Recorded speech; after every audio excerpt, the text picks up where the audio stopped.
Donc, c'est vrai qu'il il avait pensé qu'on ne pourrait jamais les déceler, et en définitive, ça a été fait, donc 98 ans plus tard. Donc ça, c'est la première conséquence. Deuxième conséquence, elle est très importante, c'est que ça nous donne accès à une lecture presque directe. C'est le plus ancien document, pour parler comme les archéologues, que l'on puisse espérer détenir à propos du Big Bang. C'est presque l'écho sismique, là aussi, de cette secousse primordiale. On peut comparer le Big Bang à un tremblement d'univers. Eh bien, ce tremblement d'univers, euh, il a engendré des ondes qui, aujourd'hui, 13 milliards d'années plus tard, sont décelées. Alors, évidemment, elles ont une longueur d'onde qui est extrêmement petite. Donc, à l'époque, c'était une longueur d'onde très, très grande. Là, c'est devenu très peu décelable, en somme. Parce qu'elles sont amorties par le temps qui a passé, par l'expansion de l'univers, elles ont été très amorties. Donc ces micro-ondes, comme on dit, sont malgré tout décelables. Mais il y a une troisième conséquence, et c'est celle-là qui nous intéresse très directement, c'est qu'elle nous montre finalement, une fois de plus, que l'univers n'est pas né par hasard. C'est ça la conséquence profonde, en dehors de l'aspect purement scientifique, mais c'est la conséquence profonde qu'on doit retenir. L'univers n'est pas né par hasard. Pourquoi est-ce qu'on doit en conclure cela? C'est ce que nous disions dans notre livre. Eh bien, parce que cette émission d'ondes gravitationnelles, d'abord, elle s'est produite en un laps de temps extrêmement bref. C'est le moment du Big Bang, c'est-à-dire 10 puissance moins 43 secondes. Vous imaginez la brièveté. Un zéro, une virgule, et puis 42 zéros avant un petit 1, donc, en termes de secondes. Donc c'est milliardième, de milliardième, de milliardième, de milliardième de seconde. C'est quelque chose d'inimaginablement petit. Et pourtant, dans ce laps de temps incroyablement petit, qui en plus se trouve amplifié au premier milliardième, de milliardième, de milliardième, de milliardième de seconde, c'est-à-dire au moment, c'est 10 puissance moins 35 secondes, au moment de ce qu'on appelle l'inflation de l'univers, le moment où il entame une expansion brutale, violente, mais extrêmement importante. Il va grandir, son rayon va être multiplié par un facteur 10 puissance 30. Donc, vous imaginez l'importance de cette expansion. Là aussi, ça se passe dans un laps de temps qui est d'une brièveté inimaginable. Et pourtant, de ces événements qui sont très contraints dans le temps, eh bien, va jaillir une organisation qui fait que, vous voyez cette eau qui est là. Cette eau contient, vous connaissez la formule de l'eau, hein, je ne vais pas vous faire un par cœur, voilà, exactement. Je ne vais même pas vous la demander. Mais donc, il y a dans l'eau, il y a de l'hydrogène. Et l'hydrogène, eh bien, c'est le plus simple de tous les corps de l'univers. Et c'est aussi le plus abondant. 9 dixièmes de la masse de l'univers est faite d'hydrogène. Plus de 9 dixièmes, beaucoup plus de 9 dixièmes. C'est presque 100%. Et dans ces atomes d'hydrogène, il y a forcément, c'est donc, comme je l'ai dit tout à l'heure, c'est juste un noyau avec un électron qui tourne autour. Eh bien, il faut le savoir, tous les noyaux, là, dans cette eau, tous les noyaux d'atomes d'hydrogène qui sont contenus dans cette eau ont été fabriqués, retenez bien ce chiffre, dans les 3 premières minutes de vie de l'univers et plus jamais après. C'est une question de température. C'est-à-dire que la température au moment de l'émission de ces fameuses ondes gravitationnelles, elle est de 10 puissance 32 degrés. C'est-à-dire 100 000 milliards de milliards de milliards de degrés. Et puis, à la 3e minute, elle est tombée à 1 milliard de degrés. Et quand on est à 1 milliard de degrés, eh bien, le four cosmique n'est plus assez chaud pour fabriquer. Donc cette eau que vous voyez, que vous avalez tous les jours, même quand on boit du vin, on porte de l'eau au passage, eh bien, cette eau, elle contient des noyaux qui sont là et qui ont été fabriqués 3 minutes, dans les 3 premières minutes de vie de l'univers. Vous voyez? Et alors, la question qui se pose, c'est comment est-ce que ce miracle, entre guillemets, est possible? Eh bien, c'est là qu'interviennent les fameuses ondes gravitationnelles.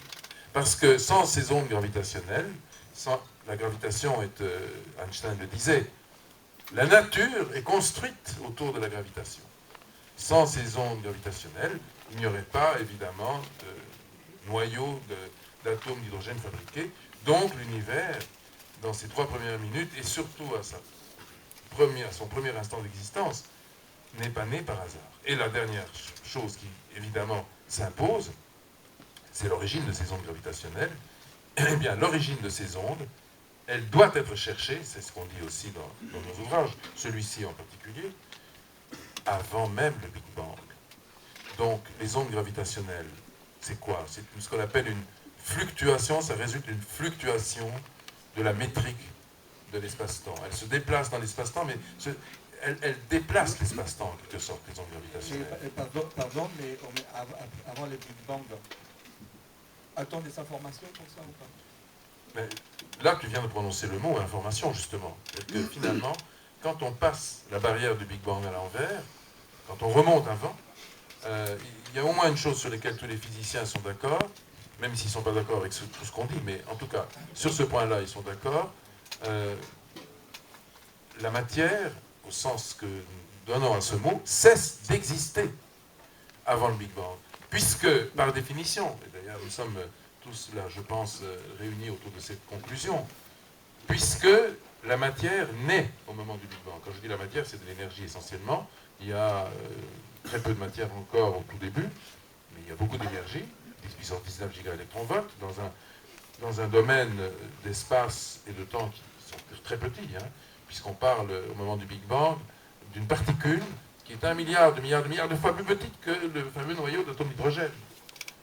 C'est 10 puissance moins 33 cm, alors que le noyau d'atomes d'hydrogène, c'est 10 puissance moins 11. Donc vous voyez, les échelles, on a l'impression qu'entre 33 et 11, il n'y a pas grand-chose comme différence, mais en termes de puissance, c'est absolument colossal. Donc c'est des milliards de fois plus petit que le noyau d'atomes d'hydrogène. Donc c'est une toute petite particule qui est absolument plus qu'invisible. Et cette particule, eh bien, elle est quand même très énergétique, 10 puissance 19 gigaélectronvolts, et surtout très chaude. J'ai dit tout à l'heure, 10 puissance 32 degrés. Et cette particule, elle contient déjà en germe l'univers tout entier. C'est déjà assez vertigineux de se dire ça, parce que c'est dans ces particules, et là tous les physiciens sont d'accord, qu'on va trouver le moyen du développement de l'univers tout entier. Mais, on peut se poser la question très justement, d'où vient-elle cette particule? Est-ce qu'il y avait quelque chose avant? Alors évidemment, c'est toute la question, et c'est là où nous avons, pendant des années, réfléchi à ce trajet, après avoir fait temps X. Vous connaissez tous temps X, hein, vous vous souvenez, hein? Eduardo, lui, n'était pas né. Exactement. Et, mais enfin, c'est vrai que du haut de ses 20 ans, il en a entendu parler.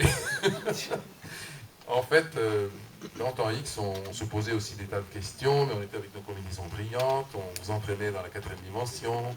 C'était un beau voyage, un voyage qui nous a beaucoup émus.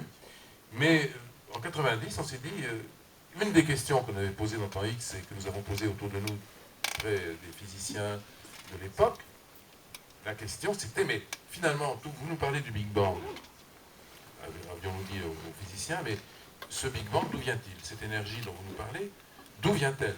Est-ce qu'elle a jailli comme ça, spontanément? Par hasard? Beaucoup ont dit, mais oui, vous savez, le hasard fait bien les choses, et pourquoi pas un univers tout entier?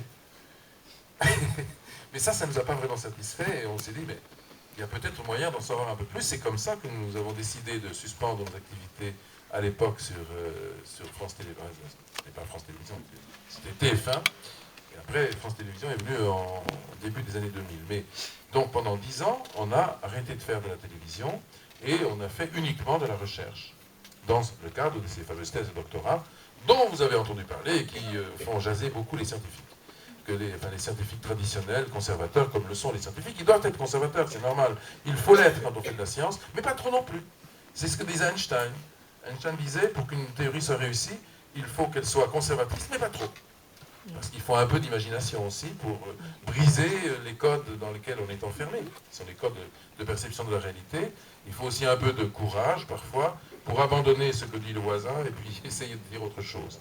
En tout cas, ce que dit la science dominante, la science classique, c'est que l'univers commence au moment du Big Bang et qu'il ne faut surtout pas se poser la question de ce qu'il y avait avant. Un jour, on nous a même dit, la question que vous posez est aussi absurde